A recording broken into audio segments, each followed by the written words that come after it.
Students, so today we are going to discuss the next topic of this chapter, that is called chromosomal disorder, or this is the last topic of this chapter. So last topic is chromosomal disorders.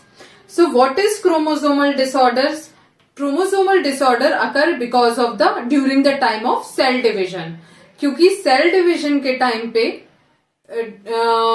कोई error आ जाने के कारण during the time of mitosis और meiosis अगर कोई error आ जाती है तो उसके कारण क्या हो रहा है, जो क्रोमेटिड्स हैं वो प्रॉपर उनका डिवीजन नहीं हो पाता है, उनमें एब्रेशन आ जाता है और इसकी वजह से क्रोमोसोम के नंबर में कभी कुछ कम हो सकते हैं या क्रोमोसोमल नंबर बढ़ सकता है तो या मिसिंग हो सकते हैं क्रोमोसोम्स, तो इसकी वजह से क्रोमोसोमल डिसऑर्डर्स होते हैं. तो मिसिंग ऑफ क्रोमोसोम नंबर या एडिशन ऑफ क्रोमोसोम नंबर ये रीजन होता है क्रोमोसोमल डिसऑर्डर्स का.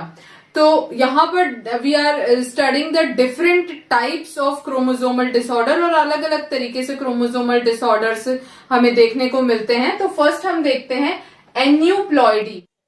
सो aneuploidy is the condition, it's a abnormal condition where number of chromosomes are missing or addition of chromosome. मतलब क्या हो रहा है, या तो क्रोमोसोम नंबर बढ़ रहा है या क्रोमोसोम नंबर घट रहा है, उसको हम एन्यूप्लॉइडी बोलते हैं. तो एन्यूप्लॉइडी के अंदर हम दो बहुत अच्छे से समझ सकते हैं. इसका एग्जांपल मैं दे रही हूँ एन्यूप्लॉइडी का, मोनोजोमी और ट्राइजोमी. मोनोजोमी में क्या हो जाता है, when a single chromosome is deleted.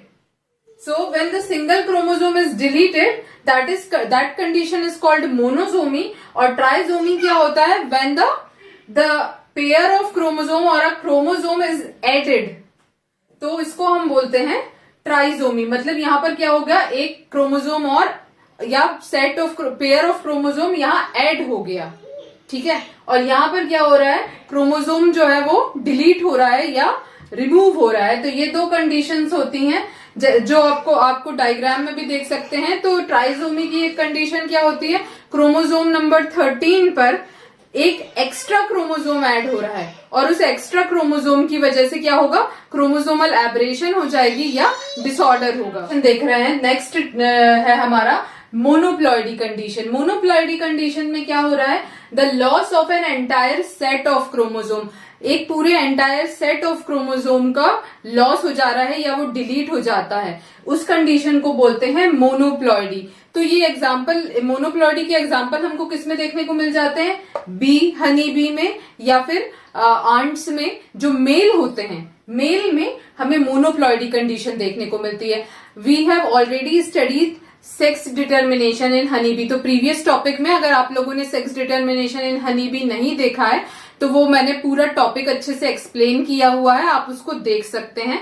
वहां पर क्या हो रहा है कि पार्थेनोजेनेसिस हो रहा है, क्योंकि फीमेल जो होती है, female honey bee, it contains the diploid number of chromosome और मेल में क्या होते हैं, हैप्लॉइड नंबर ऑफ क्रोमोसोम होते हैं. तो एग जो है वो पार्थेनोजेनेसिस के थ्रू मेल बी में कन्वर्ट होता है. तो यहाँ पर क्या हो रहा है, जब इस तरीके से पार्थेनोजेनेसिस के थ्रू होते हैं तो ये सारे मेल कैसे होते हैं, स्टेराइल नेचर के होते हैं, स्टेराइल होते हैं और इस कंडीशन को मोनोप्लॉइडी बोला जाता है. मोनोप्लॉइडी गेन ऑफ वन और more complete set of chromosome, जिसमें हम क्या देख रहे हैं, एक या एक से ज्यादा कंप्लीट सेट ऑफ क्रोमोसोम जब ऐड होते हैं तो उस कंडीशन को बोलते हैं euploidy. Next is polyploidy. Polyploidy में when more than 2 complete set of chromosomes are added. जब क्या हो रहा है कंडीशन में, when it possesses more than 2 complete set of chromosomes, then it is called polyploidy, which we can see in fishes, plants और amphibian. अब जो हम नेक्स्ट टॉपिक देख रहे हैं that is different conditions of aneuploidy. Aneuploidy को हमने पढ़ा, क्या पढ़ा हमने, एन्यूप्लॉइडी होता है गेन ऑफ क्रोमोसोम नंबर या loss of chromosome number is called aneuploidy. Chromosome number का ऐड होना या क्रोमोसोम नंबर का मिस हो जाना एन्यूप्लॉइडी कहलाता है. अब एन्यूप्लॉइडी की डिफरेंट कंडीशंस हो सकती है ना, जैसे कि फर्स्ट कंडीशन हम देखते हैं नलीजोमी. नलीजोमी कंडीशन में क्या हो रहा है, when the homologous pair of chromosome is lost. यहाँ पर क्या हो रहा है, जो होमोलोगस पेयर ऑफ क्रोमोसोम है वो मिसिंग हो जाए, तो उस कंडीशन को हम बोलते हैं नलीसोमी, है ना। यहाँ पर पेयर ऑफ होमोलोगस क्रोमोसोम क्या हो गया, डिलीट हो गया या लॉस हो गया, उसे नलीसोमी बोलते हैं। सेकेंड कंडीशन मोनोसोमी होती है। मोनोसोमी में क्या होता है, when a single chromosome is lost, a single chromosome loss होना is called monosomy. Second is trisomy. In the trisomy condition, जो हमने अभी पहले भी, मैंने थोड़ी देर पहले आपको बताई थी, मोनोसोमी और ट्राइसोमी। तो ट्राइसोमी कंडीशन में क्या होता है, when extra chromosome is added, जहां पर क्या हो रहा है, एक एक्स्ट्रा क्रोमोसोम क्या हो रहा है, ऐड हो रहा है। जैसे कि क्रोमोसोम नंबर 13 में जो हमको देखने को मिलता है, क्या होता है, एक एक्स्ट्रा क्रोमोसोम ऐड हो जाता है, तो ये कंडीशन कहलाती है ट्राइसोमी, क्योंकि यहाँ पर क्या हो गया, दो होते हैं क्रोमोसोम पेयर, वहां पर एक एक्स्ट्रा हो गया। ये सपोज ये आपके 2 क्रोमोसोम पेयर हैं, है ना, अब इनके साथ एक और आके जुड़ गया, तो ये कंडीशन क्या हो गई, ट्राइसोमी कहलाती है। टेट्रासोमिक कंडीशन क्या होती है, when a homologous pair of chromosome is added, तो यहां पर इस कंडीशन को क्या बोलते हैं, टेट्रासोमी बोलते हैं। तो हम नेक्स्ट टॉपिक डिस्कस कर रहे हैं, दैट इज डाउन्स सिंड्रोम। और डाउन सिंड्रोम को फर्स्ट टाइम आइडेंटिफाई किया था लैंगडन डाउन ने, उन्होंने सबसे पहले इसको डिस्कवर किया था, इसके बारे में पता किया था इन 1866 में। उन्हीं के नाम पर इस सिंड्रोम को डाउन सिंड्रोम बोला जाता है। डाउन सिंड्रोम में क्या प्रॉब्लम होती है, डाउन सिंड्रोम में it's a condition of trisomy. यहाँ पर कौन सी कंडीशन डेवलप हो जाती है, ट्राइसोमी वाली। हम जानते हैं, we know that what is trisomy, when an addition of an extra chromosome, जब किसी एक एक्स्ट्रा क्रोमोसोम का एडिशन हो जाता है, उस कंडीशन को ट्राइसोमी बोलते हैं।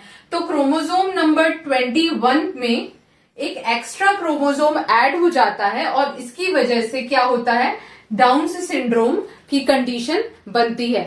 तो during the time of meiosis के टाइम पे क्या हो रहा है कि क्रोमोसोम सेल डिवीजन के टाइम पे एरर आ जाती है, और उसकी वजह से एरर के कारण क्या हो रहा है, एक क्रोमोसोम एक्स्ट्रा कहां पर आ गया, 21 नंबर का जो पेयर ऑफ क्रोमोसोम है वहां पर एक एक्स्ट्रा क्रोमोसोम आ गया, और उसकी वजह से डाउन सिंड्रोम कॉज होता है। डाउन सिंड्रोम के सिम्टम्स क्या देखने को मिलते हैं, आई होप आप यहाँ पर एक पिक्चर भी देख रहे होंगे, उसमें मैंने सारे कंडीशंस, सारे सिम्टम्स को अच्छे से बताया हुआ है। डाउन सिंड्रोम में जो हेड होता है वो थोड़ा शॉर्ट हो जाता है, पाम जो होता है उसका साइज इंक्रीज हो जाता है, टंग थोड़ी फोल्डेड टाइप की हो जाती है, और मेंटल रिटार्डेशन होती है, और जो लर्निंग प्रोसेस होती है वो बच्चे की बहुत स्लो हो जाती है। तो ये सारी कंडीशंस डाउन सिंड्रोम में देखने को मिलती हैं। तो ये सारी कंडीशंस हमें कहाँ मिल रही है, डाउन सिंड्रोम में देखने को मिलती है। ये सारे सिम्टम्स हमें देखने को मिलते हैं, और ओपन माउथ होता है, थोड़ा सा पार्शियली ओपन माउथ होता है, तो ये कंडीशंस होती हैं डाउन सिंड्रोम की। is Klinefelter's syndrome. In Klinefelter's syndrome, the addition of an extra X chromosome, तो यहाँ पर जनरली कैसा होता है, इस तरीके की कंडीशंस होती हैं, एक्स एक्स और एक्स वाई, बट यहाँ पर क्या हो रहा है, addition of an extra X chromosome. Generally हमें किस में देखने को मिलता है, मेल में क्या हो रहा है, एडिशन हो रहा है एक एक्स्ट्रा एक्स क्रोमोसोम का, और जिसकी वजह से क्या हो रहा है, जो मेल है उसमें फेमिनाइन कैरेक्टर भी डेवलप हो रहे हैं। मेल है तो ऑब्वियसली वाई क्रोमोसोम है, तो सारे मस्कुलाइन कैरेक्टर्स तो है ही बॉडी में, बट साथ में क्या हो रहा है, because of an extra X chromosome feminine character भी प्रोड्यूस हो रहे हैं, डेवलप हो रहे हैं। ठीक है, तो in this which type of feminine character, like breast development होना, तो ये कैसा कैरेक्टर हो गया, एक फेमिनाइन कैरेक्टर हो गया, जो किसमें डेवलप हो गया, मेल में डेवलप हो गया है। So in this condition the person have masculine character as well as feminine character, और such type of male are sterile in nature। तो ये किस तरीके के हो जाते हैं, फिर मेल sterile nature के हो जाते हैं। Student, the next genetic disorder is called Turners syndrome. तो ये एक डिसऑर्डर होता है जिसमें क्या हो रहा है, क्रोमोसोम्स जो जनरली फीमेल में देखने को मिलता है, इसमें क्या होता है, एक एक्स क्रोमोसोम का लॉस्ट हो जाता है, मतलब फीमेल में 2 एक्स क्रोमोसोम्स प्रेजेंट होते हैं, बट यहाँ पर क्या है, इस टाइप की फीमेल्स जिनमें सिर्फ एक सिंगल एक्स क्रोमोसोम ही प्रेजेंट है, तो इसे हम बोलते हैं टर्नर सिंड्रोम। मतलब हमारी बॉडी में या ह्यूमन बींग्स में 46 नंबर ऑफ क्रोमोसोम प्रेजेंट होते हैं, तो यहां पर कितने हो गए? 45 हो गए। अभी हमने जो क्लेनेफेल्टर सिंड्रोम पढ़ा था उसमें क्या हो गया था? एक एक्स्ट्रा क्रोमोसोम ऐड हो गया था, है ना, ये कंडीशन थी। तो यहां पर उसके वजह से कितने क्रोमोसोम नंबर हो गए थे? 46 की जगह 47 हो गए थे। किसमें? क्लेनेफेल्टर में। बट यहां पर क्या हो रहा है? डिलीशन हो रहा है एक एक्स क्रोमोसोम का। एक एक्स क्रोमोसोम घट रहा है, डिलीट हो रहा है, लॉस हो रहा है। तो उसकी वजह से क्रोमोसोम नंबर 46 से क्या हो गया है?